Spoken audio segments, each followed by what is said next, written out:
Before we begin, if you want subtitles in your language, check this setting first. 日本ではなぜ靴を脱ぐの？こんにちは。今日は日本ではなぜ靴を脱ぐのかというお話をします。日本の家では中に入る前に靴を脱ぎます。これを日本では普通のことだと思っています。でも、なぜこの習慣があるのでしょうか？今日はそのお話をします。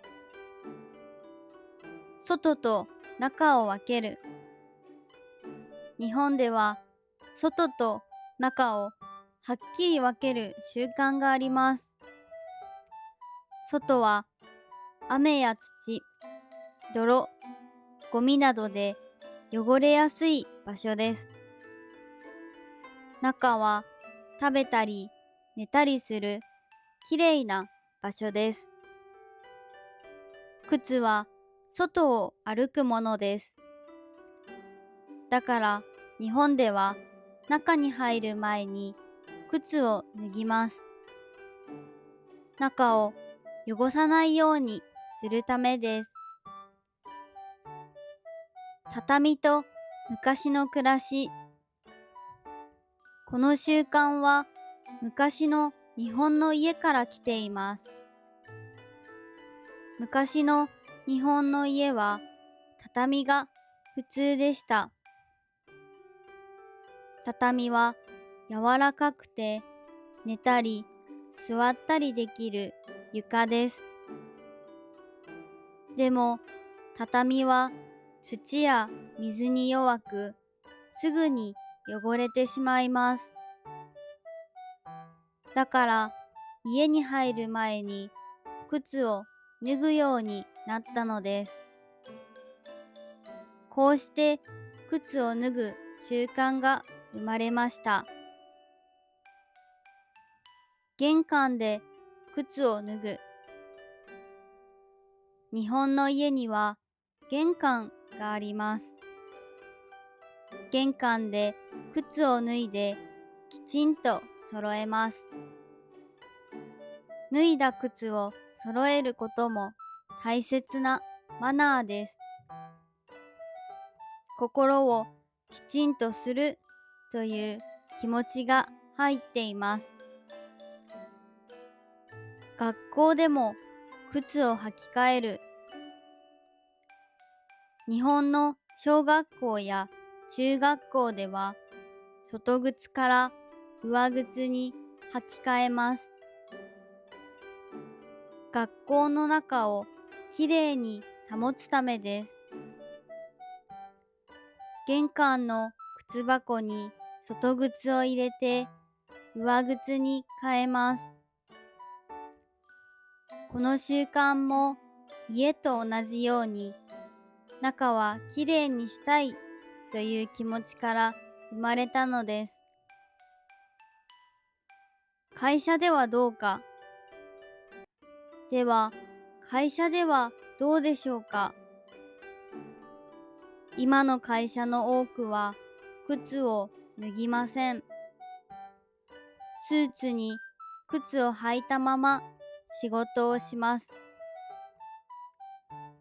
畳ではなく硬い床やカーペットなので靴のままで大丈夫です。でも田舎の小さな会社や古いビルでは靴を脱ぐ場合もあります。靴を脱ぐ気持ち。靴を脱ぐことには大切な気持ちが込められています。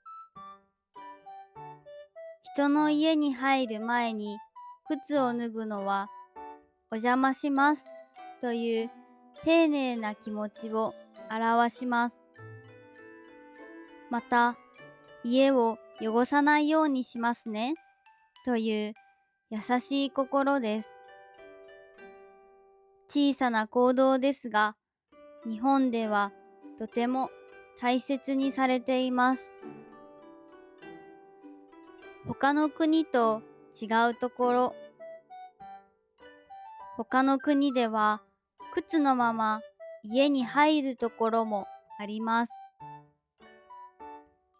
ベッドの上に靴のまま乗る人もいます。日本ではそれはしません。どちらがいい、悪いではありません。違いを知ることが大切です。日本には日本の習慣があるのです。終わりに、靴を脱ぐ習慣は畳のある昔の家から生まれました。それは中をきれいにしたいという気持ちからです。今でも日本の家では靴を脱ぎます。靴を脱ぐ行動には丁寧さ、優しさ、きれいな心が詰まっています。日本に来たときは玄関で靴を脱いで日本の暮らしを体験してみてください。それではまたお会いしましょう。さようなら。